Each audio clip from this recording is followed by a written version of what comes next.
last meeting of Bloomington Commission on Sustainability. This is our April regular meeting, and today is Tuesday, April 11th, 2022 at 6:02 p.m. Will the secretary please call roll? I'll call roll. All right. Oh. Do you have it? No, go ahead. Okay. Matt? Present. Caitlin? Here. Other Matt? Not here. David? Here. Sean? Here. Najla? Nolan? Emma? Me? Here. John? Here. Jessica? Hannah? Here. Sarah? Alex? Here. Justin? Present. Thank you, Secretary. Today's agenda was distributed by email on today, Tuesday? Last Friday. Or last Thursday, the 6th. April 6th, by email. Are there any objections? Do I see any motion to approve the agenda? Motion to approve. Second. Seeing no, or any objections? No. Seeing none, agenda is approved. The meeting minutes for our March meeting were included in the packet. Any corrections or questions? Okay, do I hear a motion to approve? Motion to approve. Second. Any objections? Hearing none, meeting minutes are approved.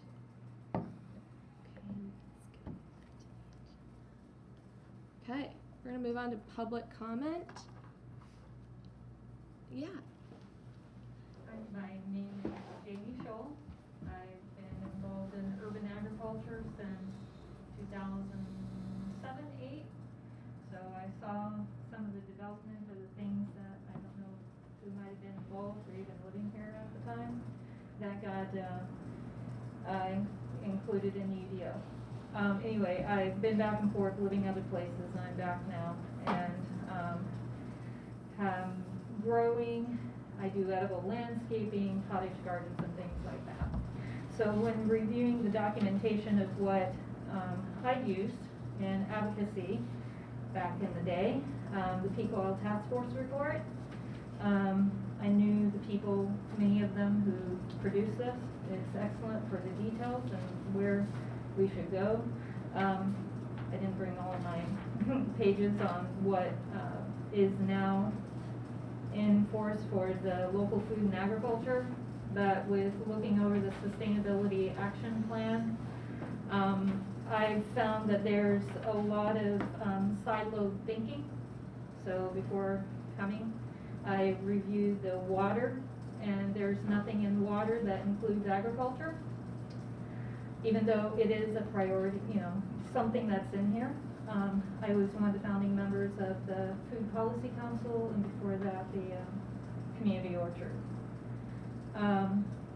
Involved in the chicken ordinance modification. Thank you. That was me.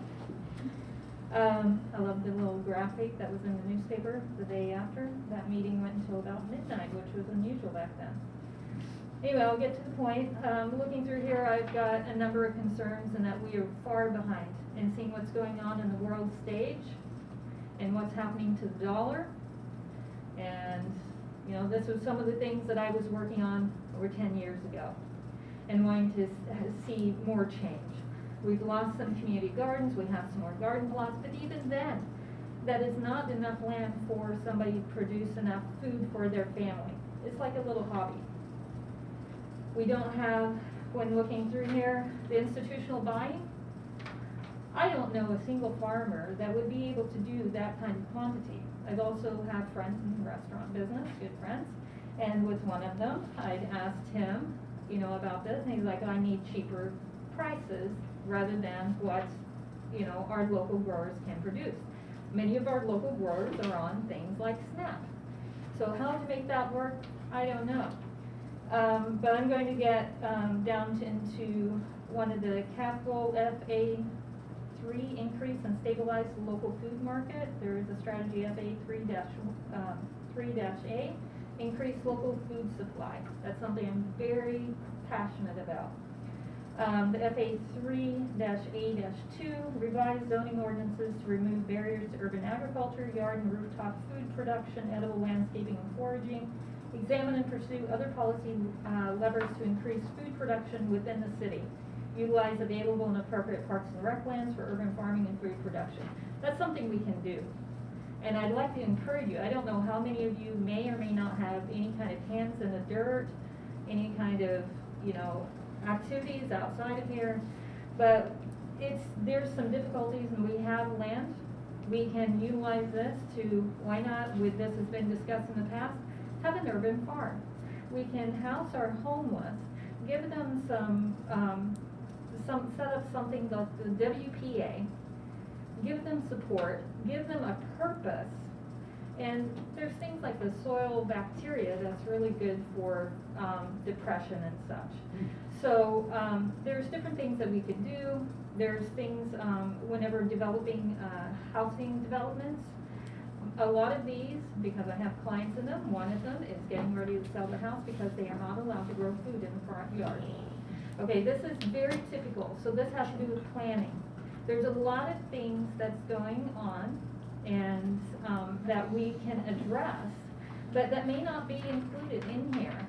So I'd like to be a resource for you all, if you'd like to talk about it, because I've got some knowledge, I've got the experience, I've lived in other places, so I've seen some of the things that have worked in LA. I've lived in Georgia, and there's different things, so I'd like to put that out there and make you all aware. Thank you. Just questions, I'm sorry. Sure. How do you spell your last name? Scholl, S-C-H-O-L-L, Okay. Jamie, J-A-M-I. Okay. Also, is the issue of people not being able to grow their own food on their property, is that an ordinance issue or is that an HOA? Restrictions. When you look at the city plan, it's not, so I've worked on urban agriculture. I know that there's a lot of properties that we can do that, but how many of that, when working to change that, and we were the first city in the state to get UA, right? So, yay for that. So that's something I'm very proud of. However, whenever we develop land and we have different developments like Renwick, like Park Ridge, even later, that they do not allow this. So you need to look at that. I mean, I know that some council members, like Dave Varallo, and I think Andy Ruff, were working very hard to allow any food production, which they allowed in the backyard. But that does not work for many people. And clotheslines, but that's something else that doesn't fall in here. They were able to get clotheslines approved for Renwick, but the developers of Renwick developed many other things. And I was hired by one of my clients to look through this document. And then I saw how many others it affected in the city limits. And also, like, not really wanting to annex some of the areas that look to be city, but those are agriculture. I remember seeing horses there.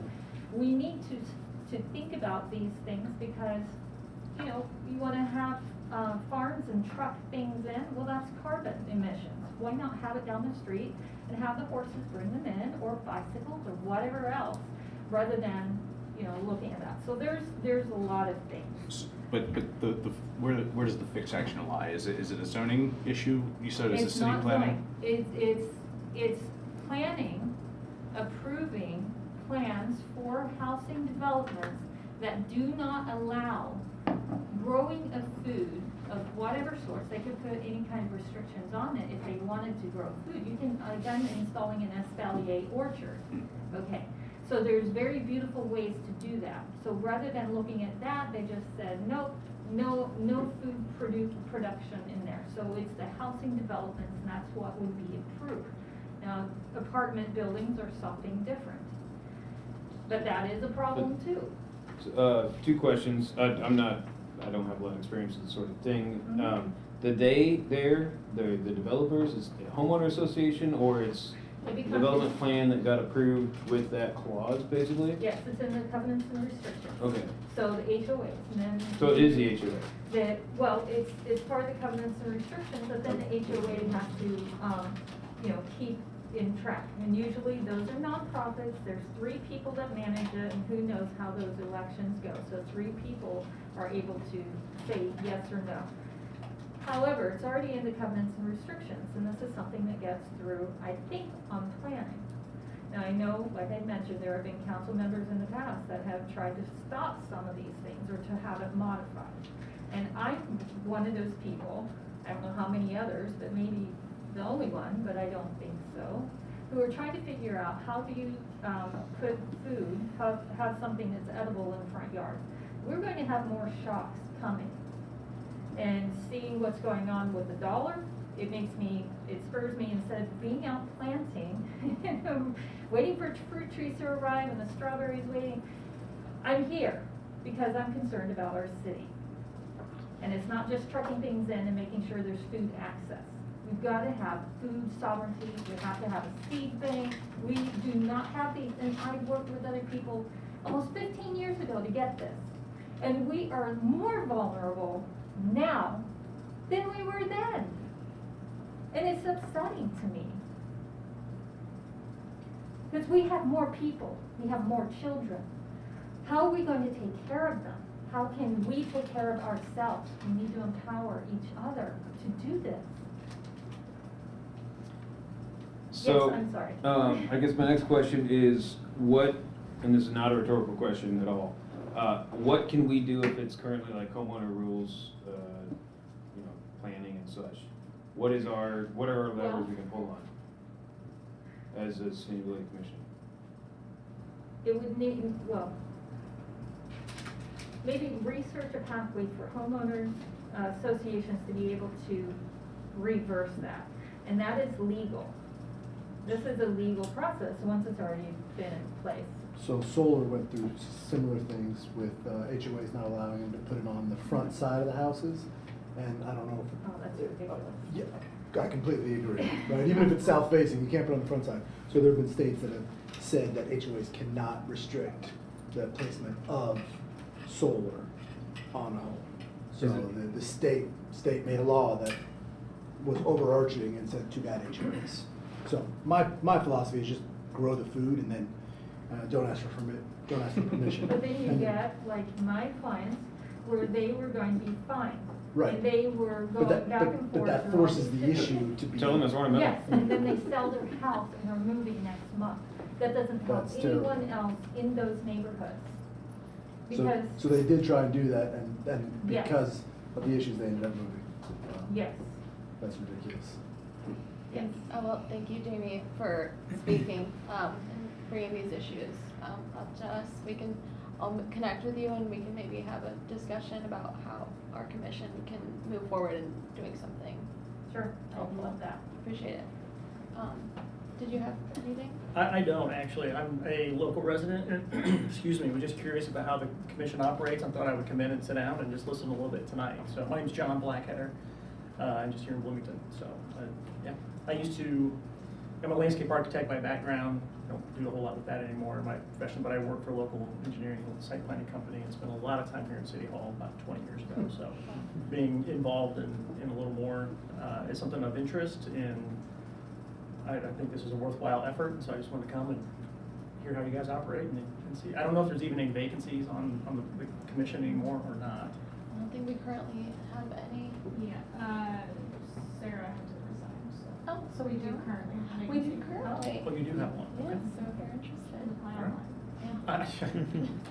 I just wanted to understand a little more about what kind of topics you all cover. I've of course looked at it online, and so yeah, I'm just here to listen and observe. So Okay. Thanks for stopping in. yeah. Okay. So, moving on to report from acting chair. That would be me. I don't have any report. So, moving on to report from staff liaison. Yeah, another welcome to, we have 2 new members joining us today, Alex and Justin. And then as I just mentioned, Sarah, who joined last meeting as a new member, actually just found out that she's gonna be moving out of Bloomington, so she had to resign. So that is an update on that vacancy. But I wanted to give you guys a chance to introduce yourselves and what brings you to the commission. And welcome. Sure, yeah, so I can start. Hi, everybody. My name is Justin Vassell. It's great to be here. So I've been a Bloomington resident since 2013. I did a PhD in physics here, graduated in 2021. And since then I've been working remotely for the U.S. Air Force, and so I work in their operational energy office, where one of the things that we look at doing is reducing the overall energy use that the Air Force uses to actually conduct their missions. So a big part of that ties into the Air Force's climate action plan, which is sort of part of the 2050 initiatives that the federal government has more broadly. So a lot of my background comes from that sort of emissions side of things.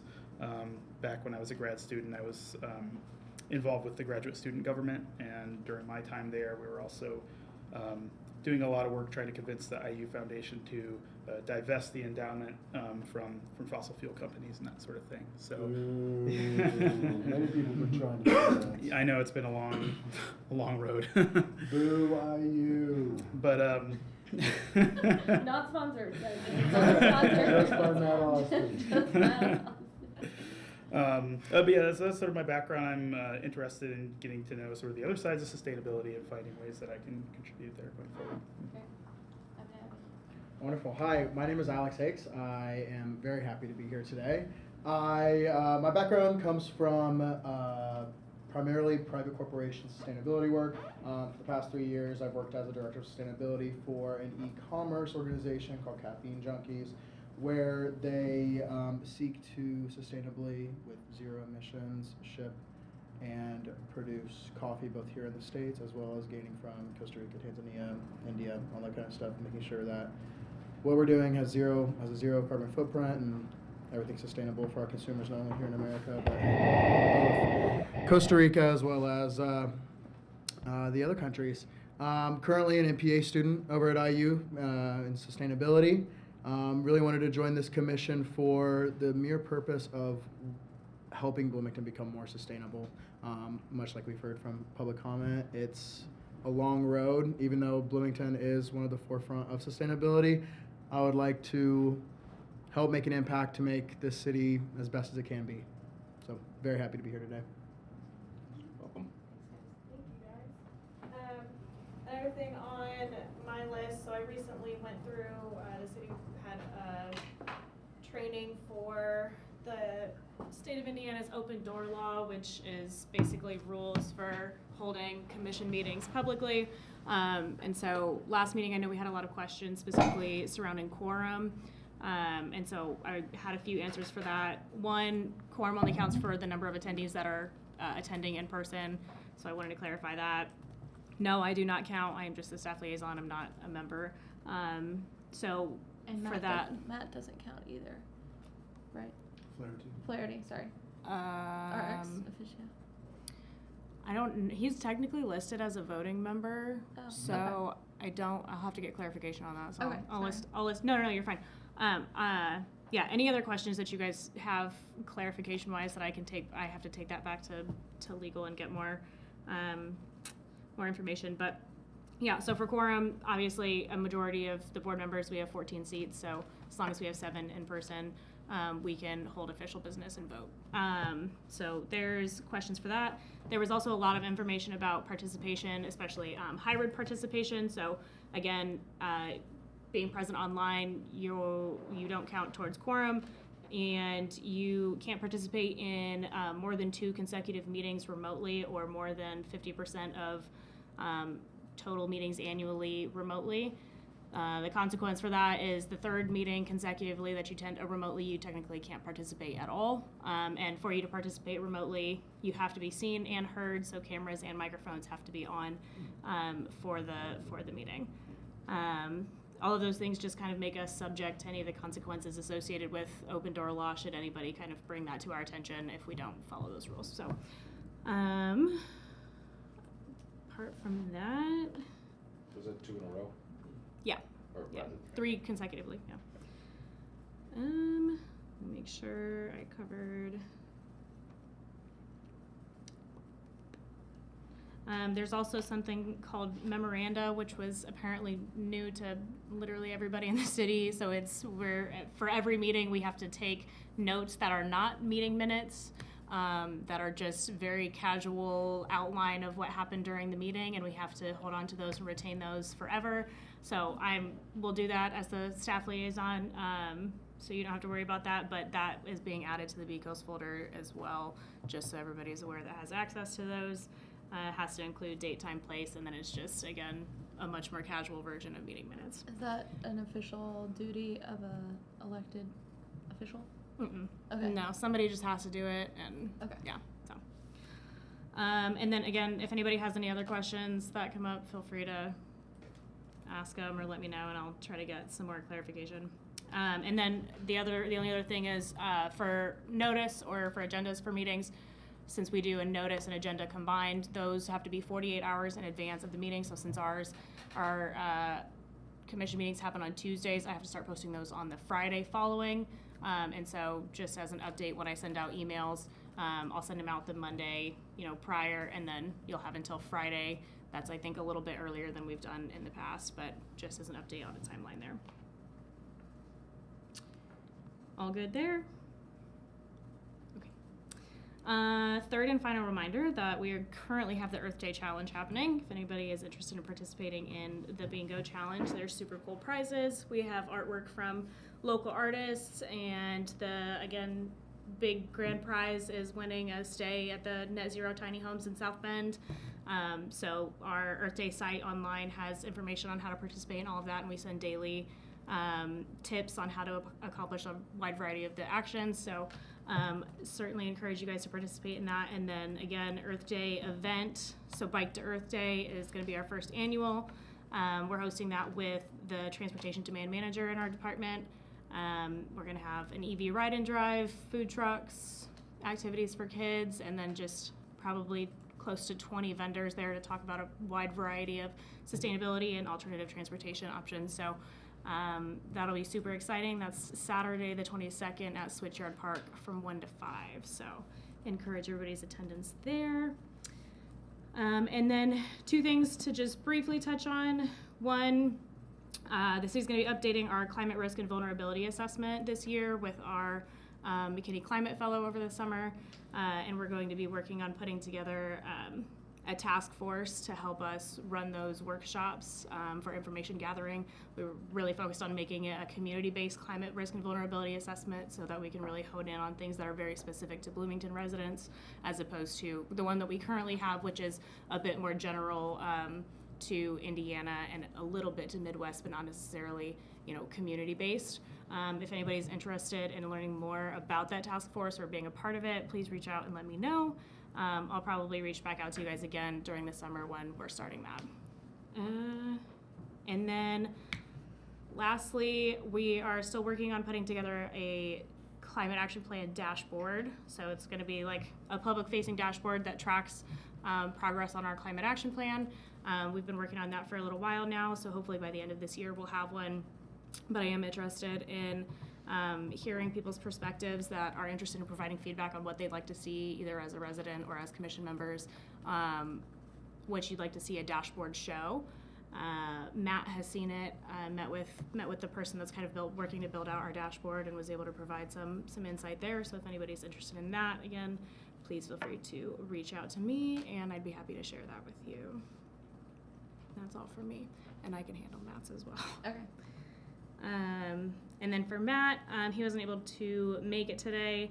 Not a lot of announcements. The one announcement that he did have is that from council, they are working to appropriate funds in support of the tech center investment in the trades district. And so for that building, it's going to be LEED silver, all electric, have solar panels and a green roof. Materials for that can be found in the council packet for this week. And then I also wanted to share, because I know at council tomorrow they are also working on the Project 46 kickoff, which if anybody's unfamiliar with that, Mayor Hamilton, along with Mayor Linnett from Columbus and the Nashville town manager, are working to host this kind of regional climate collaboration called Project 46. That's kind of like an ode to the State 46 road that connects the 3 counties. They are working to establish a 50-cent per capita fund from each county to go towards enhancing, climate resiliency across the counties, and being able to invest in more climate projects. Again, really focusing on regional collaboration. So that will also be a part of council tomorrow. And that's all from Matt. Great, thank you. All right, we're going to move on to reports from commissioners and our working groups. So if you want to go first, Sean.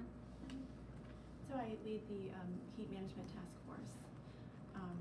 So we got some bad news last month. We were not selected by Kappa Strategies to map our urban heat island.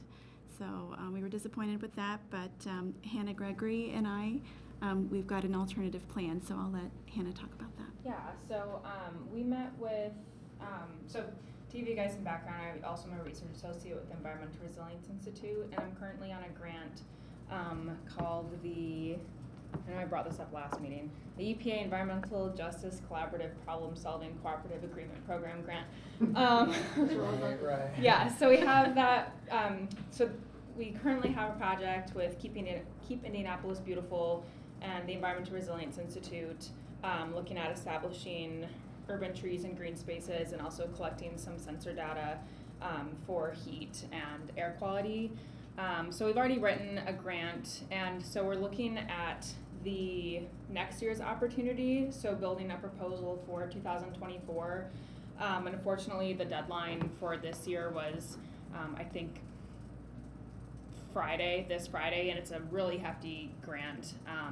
So we talked about doing a collaborative grant with the Sustainability Commission, the Environmental Resilience Institute, Urban Green Infrastructure Working Group, and then Canopy Bloomington, where the ERI would provide the heat mapping portion, and then Canopy would provide like the actual installation of green spaces and urban canopy.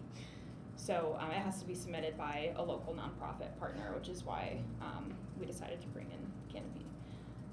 So that's a big grant opportunity. It's multi-year. I think there's 2 and 3 year opportunities.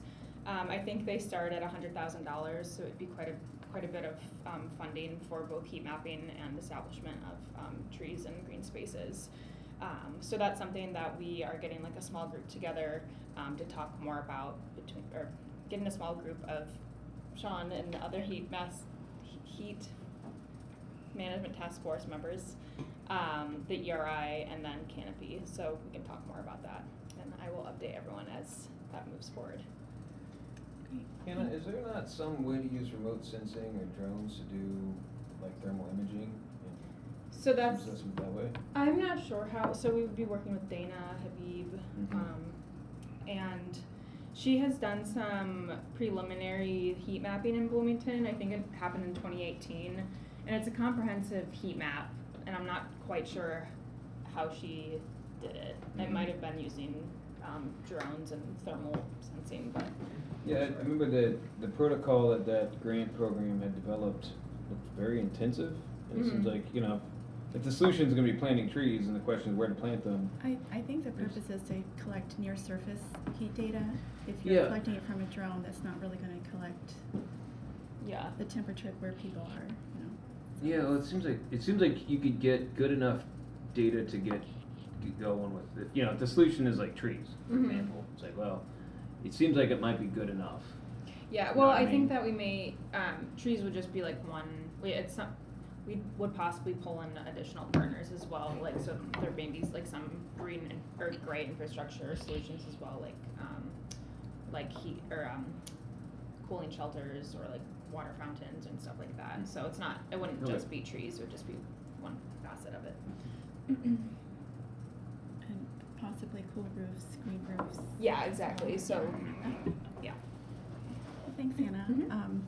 I met with Dr. Waters. He's a IU Health ER doctor, and I'm hoping that he's going to be able to get us some heat-related data heat-related illness data from the ER. So that would help us to understand. We would love to correlate the data with heat index temperatures, and so we want to know when we have the most heat-related illnesses, what that temperature is. And so that would help us to determine when cooling centers need to be open, when to increase education outreach, that type of thing. So hopefully we'll get that data soon. At our last meeting, we had HealthNet give a presentation. It's a local nonprofit organization. They used to be called Volunteers in Medicine. So they let us know how they provide medical services to unhoused residents.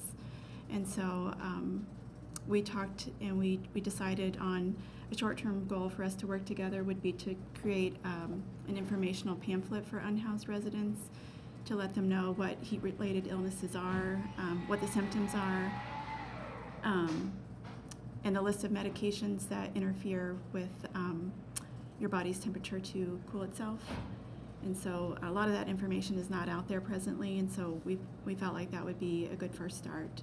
So the brochure would include public cooling locations such as the library, the mall, different places where people can go right now before we have funding to possibly open a cooling center during a heat wave. And then also it would have a map of all the drinking water fountains in the city. And so we're still working on the list of drinking water fountains, and we still want to go out and see if those are on, if they're working, and determine where they're located. So. And then I forgot to mention that since that grant is so far out, I'll be spending some time looking for some maybe smaller like seed funding opportunity for maybe like some preliminary heat mapping or something of this sort in the meantime. Okay. Great work, as Oh, always. thank you. Task force. Thank you. Just transition, Caitlin, did you wanna? I can do a quick report, yeah. Najla's obviously working an event. I think everyone was included on the email announcing that event, the Safety for All event.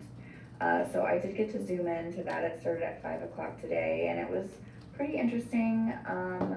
A lot of what the Just Transition working group deals with kind of overlaps a little bit. Obviously they're safety minded, and we're sustainability minded, but really looking at, you know, the data of what groups are impacted the most by, you know, sustainability planning, and they're looking at the safety planning. So it was really insightful, and if they have future events, I would encourage anyone here to join those if they can. I missed the March meeting, so I'm not really sure what Najla covered, but I just want to say that we were able to meet with the Summit Hill Community Land Trust group. Did she cover this with you guys? I don't know if it's redundant or not. Yeah, she did a little bit. Okay. Well, it was a really cool meeting, and I think that it would be really awesome if those folks had time to come and maybe just share a little bit and present at a future Beat Cost meeting if there's any interest here. The Summit Hill Community Land Trust is going to be some land that the city owns. I am not well equipped to explain all the ins and outs. That's why I suggest that we have a representative from Summit Hill come and present. But essentially, the city owns the land, but the structures on it are sold as affordable housing. And individuals actually own that house. They own any improvements that are made, any capital planning improvements.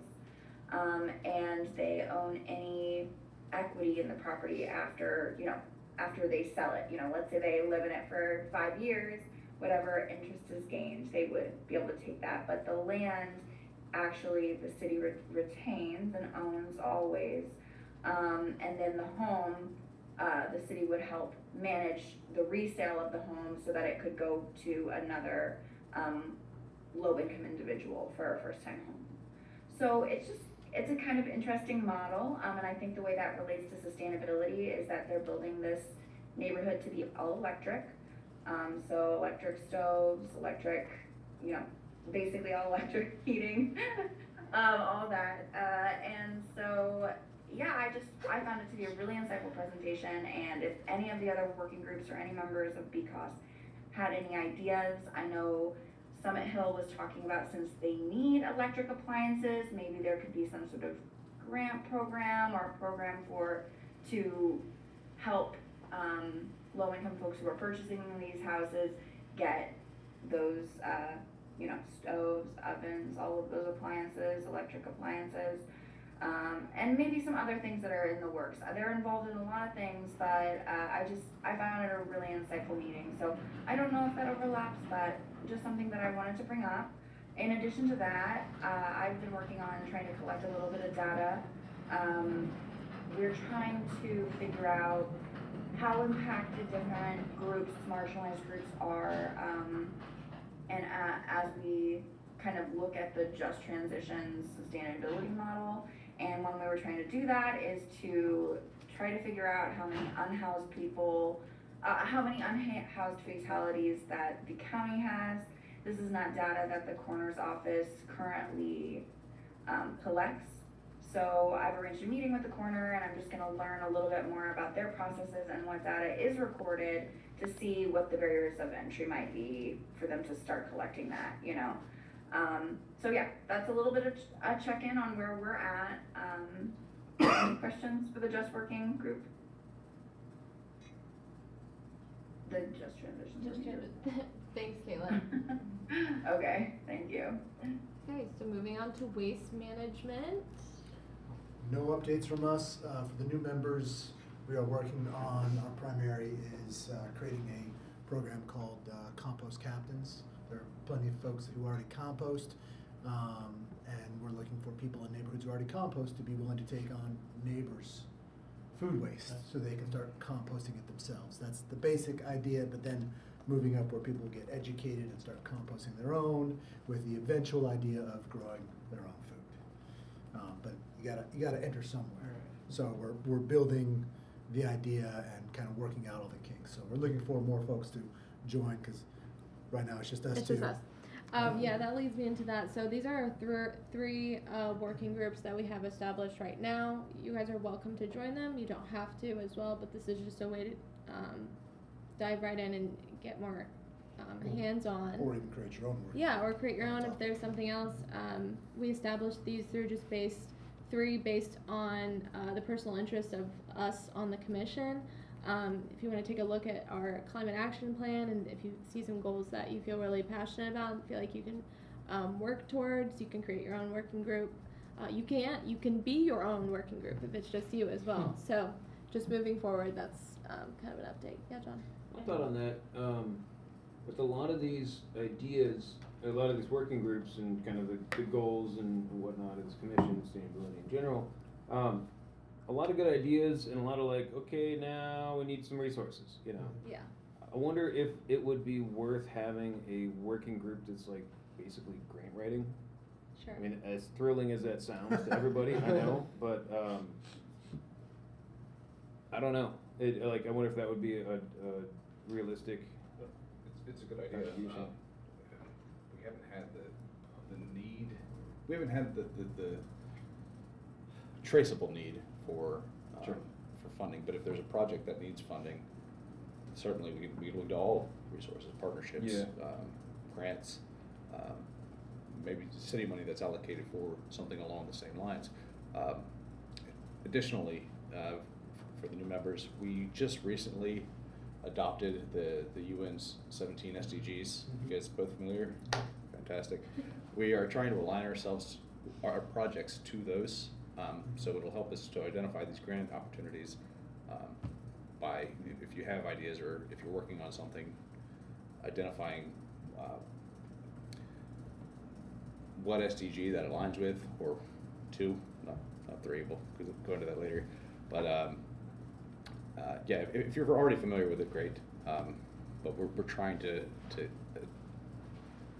apply that to everything that we're doing now. And like you said, for grants and finding other resources, if you can look for things that also apply the SDGs to their mission efforts, then it'll be a lot easier to secure that. Going off that, do you have, apart from grants, resource allocation in general, has that been a topic? So actually, focused on? I'll probably talk to you about this after the meeting, but there's an off working group that I'm working on is trying to get project-oriented students into sustainable efforts. I'm trying to get a partnership between the city, the school, and a individual project management program that I'm trying to create by the summer to identify students interested, to bring them in, interns, possible job opportunities, whatever their skill set is, and just get more hands. Yeah. So if you're already at the school working on it, and we have our new IU up. Yeah, so I work primarily with the federal government, finding resources for cities like Bloomington. I specifically work for the city of Richmond right now, finding them funding, grants, loans, small little seed fundings from the IIGA, IRA, Build Back Better plan to enhance their sustainability efforts, climate resiliency, and everything like that. And it's not only open to local governments, it can be for commissions like this who need project funding. So I was just wondering if that was just anything you've even looked at before. I know it's a monumental No, thing. If we I have can discussed it. add a question to that. I've been here, I missed 2 months, and I think I made 2 months before that, so I'm still like, I might as well be with these guys. I don't have a good sense of how, there's like city resources, city budget, there's our interests. Can we like petition for funds to do stuff, or there's so many ways to beef up some of these projects with resources, and if not, you do the best you can and makes sense. And I just don't know how any of that works or possibly misses, or That's my follow-up question. yeah. Big So, budget. yeah, we all have the same kind of issue. There's a lot of resources at the city, a lot of aligning interests. We have just recently discussed socializing with other commissions in order to help identify common efforts. There's also a program, I believe in September, through HAND. It's the, I always forget what it's called. I forget what it's called. But it's like an introduction to the city, all the departments, how it works. I applied for it, but it's limited spaces. I can forward you the link, but basically it's a 10-week program where they take you through all the departments, basically shows you how the city functions. We just don't know, we're not sure what we're capable of yet. Yeah. It's called Residence Academy. Residence Academy, thank you. Sorry. Has the city come to us with either resources or ideas? Have we historically gone to them, like requesting resources? Like, what's the synergy or lack of with kind of city government or city budget? The thing anybody is, have any insights? the problem is that like we don't know historically, because like all of us here commissioners have been on here for like a year. Mhm. So like historically I have no idea. Right. But so Do you know how other commissions work? Like, anybody? very Kinda. similarly, but like we went and sat in on an environmental commission meeting. It's a lot of individual, independent action. Yep. Yeah. If you are If- going to petition the city for their resources, that's what it is. It's like you have to go to the city and say, this is where our SDGs or our climate action plan aligns with the city's efforts, or you have money and like this is how you should use Okay. it. But a lot of times that's like easier said than done, and so that's why we Sure. like look to these outside sources for funding. So it's really kind of just like up to us. Largely parallel to the city, you might say.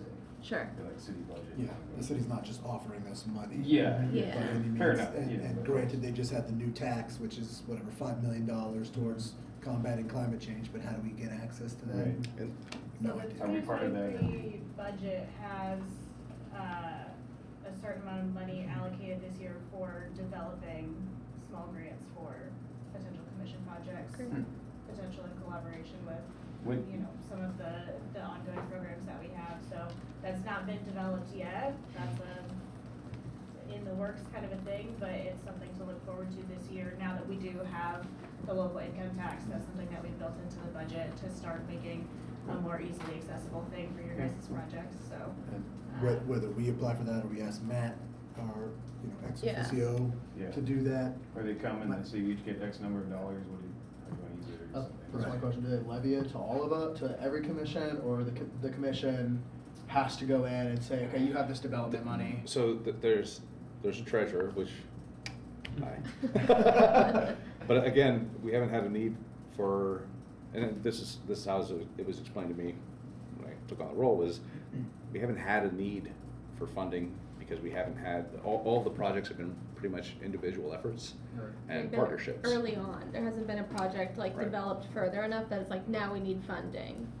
Because we're all new, essentially. Right, Right. so. Yeah, so- As an example, like with what we're trying to do with waste management, we're gonna have to build a website, et cetera, et cetera. And so are we gonna have a volunteer do that, as not a student, or can we get some funding to pay a professional to do that? But we're not at that point. Student for that. Yeah, right, I mean, Well, so, right. yeah, so that's exactly what I'm trying to do Like is. you should need like outreach. Right, so that's through the project management program I'm trying to Nice. develop for Nice. sustainability, is gather these students that have these skills, are Yeah. interested in it, that need Great. project experience to get their Great. certification. Great.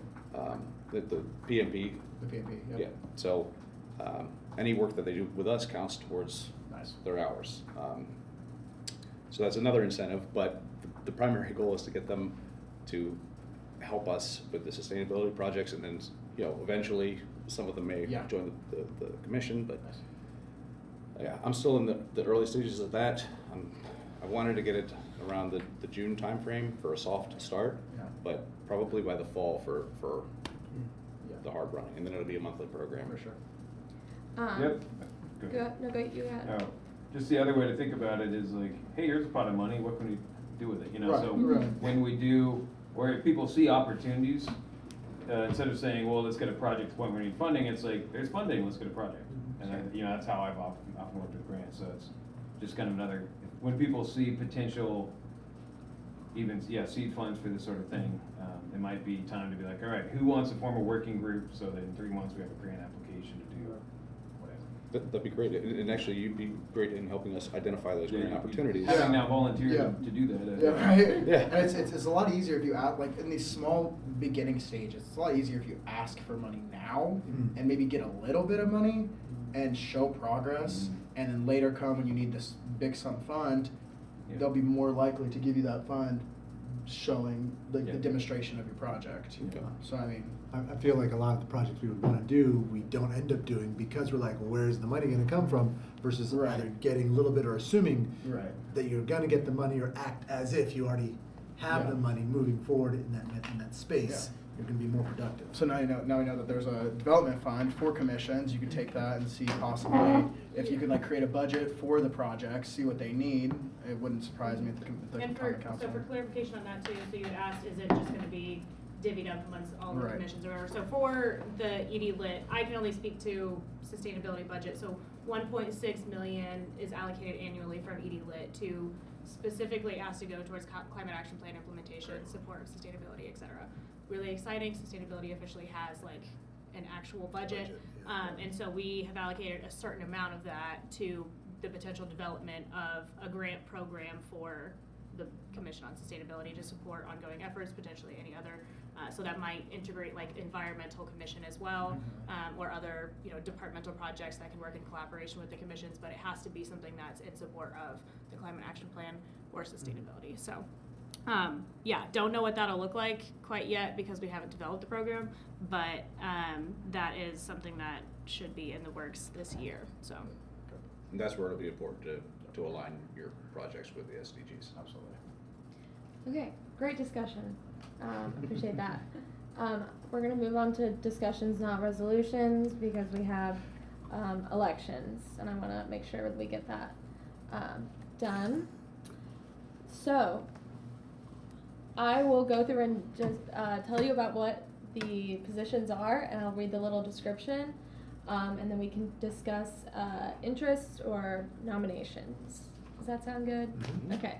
So there is the chairperson, vice chair, or co-chairs, and then secretary and treasurer. So the chairperson is responsible for preparing the agenda for all meetings, presiding over all meetings, except when they designate the vice chairperson. They will distribute the agenda and related documents no less than 48 hours prior to the scheduled meeting. And then in coordination with the other members of the executive committee, shall be responsible for organizing and submitting the annual report. So all of these positions make up the executive council. Vice chair serves as the chairperson in the absence of the chairperson and shall perform all those duties.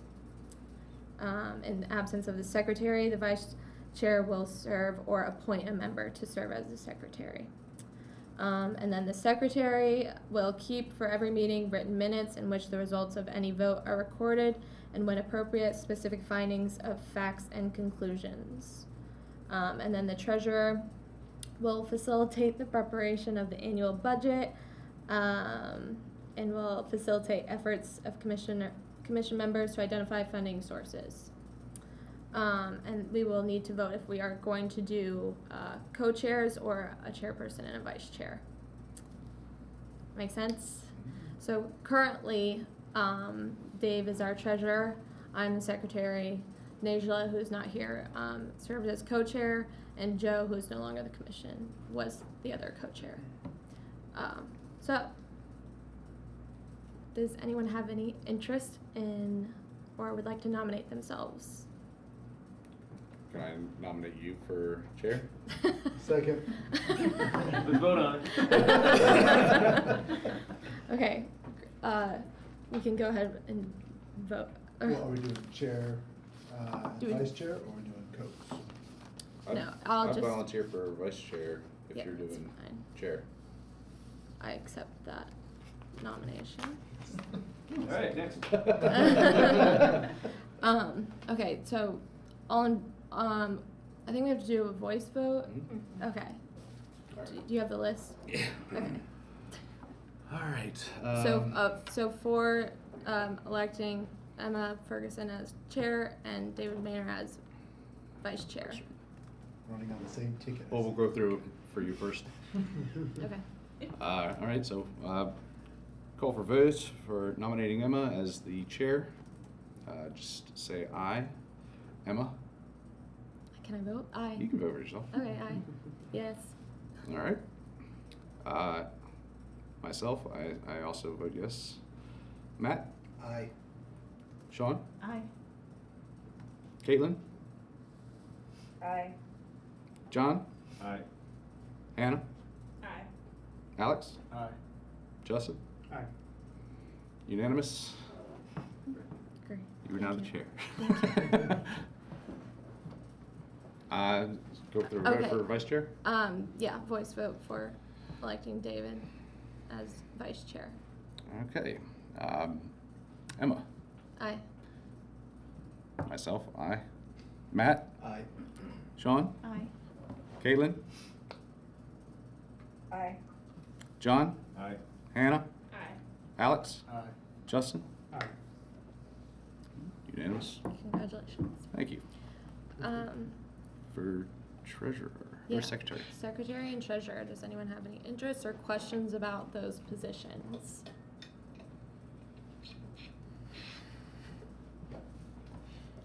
For the annual budget, what are you working with? Like a capital budget or just like Not a thing. There is three-line budget? There is no There's budget. there's So one-line nothing budget. in There might be a place. There might be a Right. budget. All And right. that could be up to you to, seek out those extra funding resources. To And create a or you, budget. or you can make Well, a the working treasurer's group where defined you as bring in treasurer. someone else to work on that. As of right now, there's really like no official duties. Empty file. But Okay. Yeah. given your familiarity with it, I would like to nominate Alex, if anybody would second. Second. I could accept that nomination. Okay. So Shall we Voice vote do a for voice vote Alex. for Alex? for treasurer. For the role of treasurer, Emma? Aye. Aye. Matt? Aye. Sean? Aye. Caitlin? Aye. John? Aye. Hannah? Aye. Alex? Aye. Justin? Aye. Unanimous. Great. And Hannah? any interest in secretary? I could do secretary. That's the spirit. Woo! Second? Next step, Okay. president. Okay, so I nominate you, Hannah, to be secretary. I second. Okay, so we'll voice vote for him. Emma? Aye. David? Aye. Matt? Aye. Sean? Aye. Caitlin? Aye. John? Aye. Hannah? Aye. Alex? Aye. Justin? Aye. Unanimous. At that Oh, point, that- at that point, we could vote you in, even if you object. Oh, one negative. Wonderful. Awesome. Okay. Oops, I lost my agenda. Okay, that went a lot faster than I thought it would. Okay, the next thing that I wanted to bring up was the city of Bloomington sent out an email about the partnership with Indianapolis Zoo. I don't know if you guys all saw this. A pilot program encourages residents to reduce invasive and undesirable plants on their properties and donate them to the zoo for animal food. The city will facilitate the process of connecting residents who would like to donate cut vegetation with the zoo. Zoo staff will pick up donations directly from Bloomington residents. I think that's really great. Can we partner with the zoo for a compost cafe? Right. They also included a list of some of these undesirable plant species. If you guys didn't get this, I can forward you this email Which and how to sign does up. include Bradford pear trees, I think. Yes, the formidable So pear trees. they'll just eat the bark and the wood, I guess. You're gonna start cutting down the trees.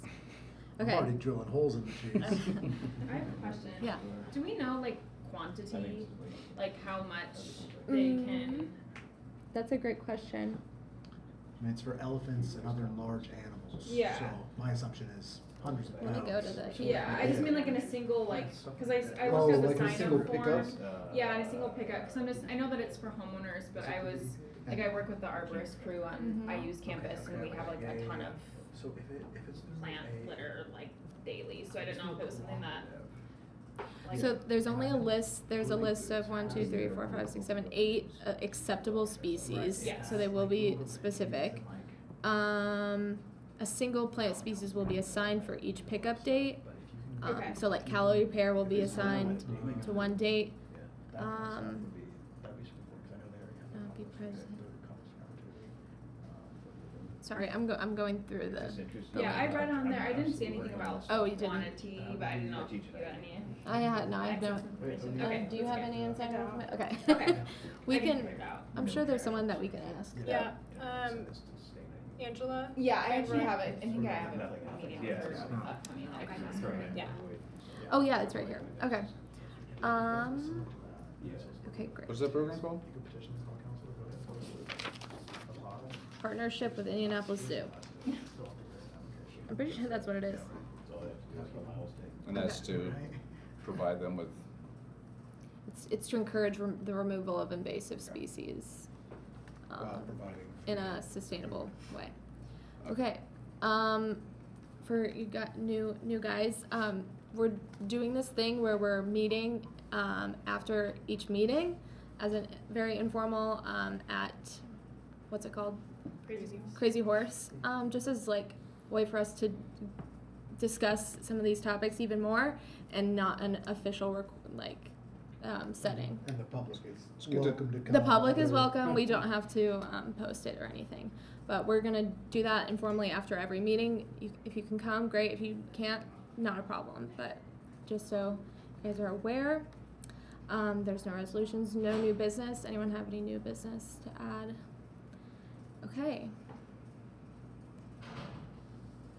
So we're going to find hotspot neighborhoods with these species. Caitlin, is that for invasive? Yeah. Yeah, I was just following up with the zoo conversation. I also saw the announcement of it, and I thought it was a really cool program. What I was wondering is there any, this I think is a staff question, Michaela, but is there any targeted marketing? Because I imagine like neighborhoods with high levels of these invasive species should be notified for these pickup days. Like, if we could target, I think that would increase the efficacy of the program a lot.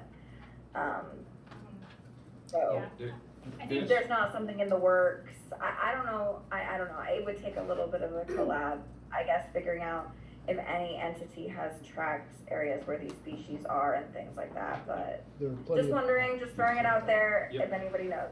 Yeah, there's a group called MC Iris, Monroe County Invasive Control Removal.